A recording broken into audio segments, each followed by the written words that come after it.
बंधुगण आपण को आम चैनल ओडिया प्रेरणा को स्वागत जनाऊछु। आसंतु जानिबा नागपंचमीर पौराणिक व्रत कथा एवं यह कहीं माने जे यार रहस्य कौन।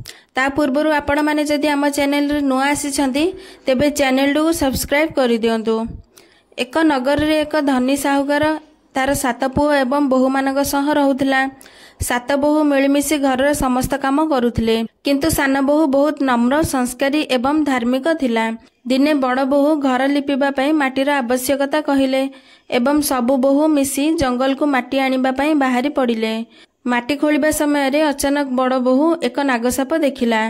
ताकू मारिबा पई कोदळ उठेबा मात्रे सान बोहू तुरंत कहिला, नानी एहाकू मार नाही, एही जंगल एहार घर, एहार कोनोसी दोष नाही। बड़ बोहू सान बोहूर कथा सुनी साप को न मारी छाड़ीदेला। एहापरे सान बोहू सेही नाग को कहिला, भाई तुमे कूलरे बस, आमे किछि माटी बाहर करिबो एवं तापरे आमे चली जिबो। सापटी शांत होईगला।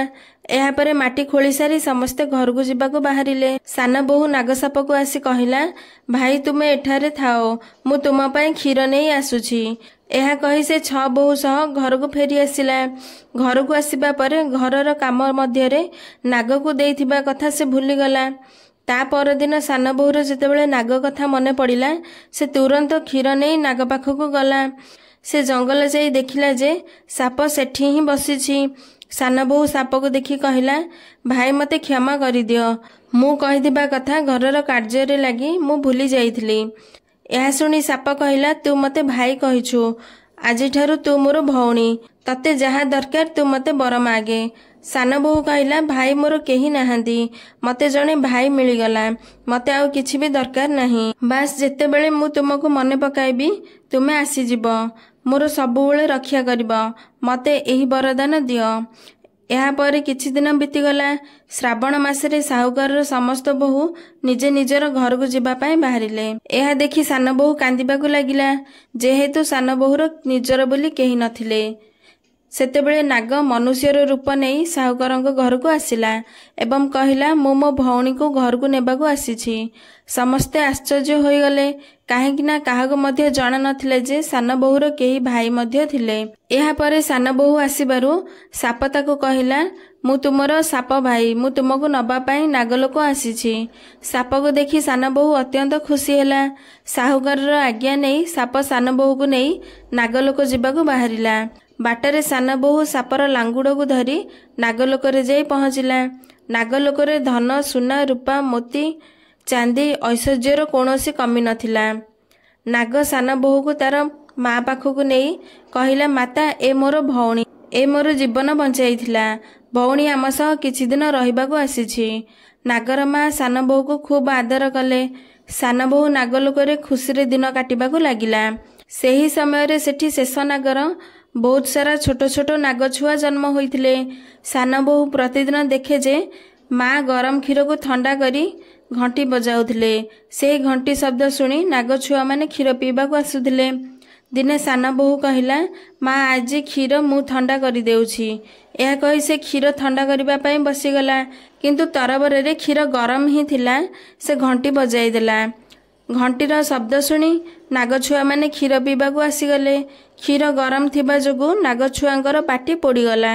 से माने समस्ते सान बोहू को डंसिबाकू आसिले। एहा परे माँ आसी सेमानकू बुझाइबा द्वारा सेमाने बुझीगले।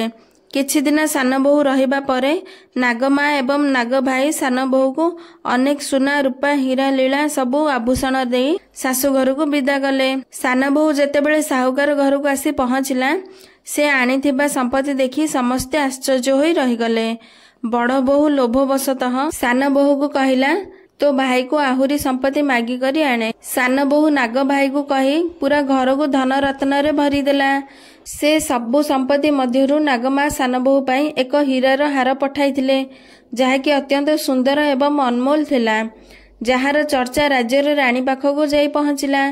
राजांक आदेश रे साहुकार सान बोहूठू हार नहीं रानी को देले। हार नबा परे सान बोहू नागमा कथा मने पकाई कांदिबाकू लागिला। एही कथा से तार नाग भाई को कहिला। नाग रागरे रानी बेकरे हारटी को एक जीवंत सापरे परिणत करदेले। यह देखि रानी भयभीत होगले।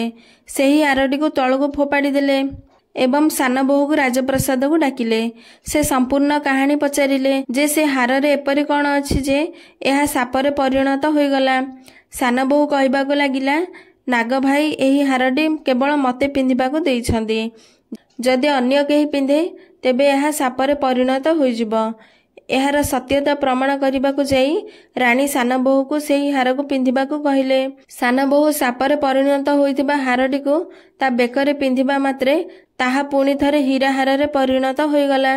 रानी निज आखिरे एसबू घटुथिबार देखिले एवं आश्चर्य होइगले। रानी सान बोहू को हारटी फेराई देले एवं सान बोहू को किछि सुना मुद्रा देई राजप्रसाद विदाय देले। यापरे सान बोहू सुना मुद्रा धरी घर को पहुँचिले। सान बोहू को देखी समस्ते खुशी हेले। सान बोहू किछि भी असुविधा रे पड़िले से तार नाग भाई को मने पकाइबा मात्रे साप आसी तार समस्त असुविधा दूर करुथिला। एहीपरि भाबे नाग पंचमी पर्व आरंभ हैला। सान बोहू को देखी समस्त महिला साप को पूजा करबाकू लागिले। सेथिपई नाग पंचमी दिन साप को पूजा करा जाए, सुरक्षा एवं समृद्धि कामना करा जाए।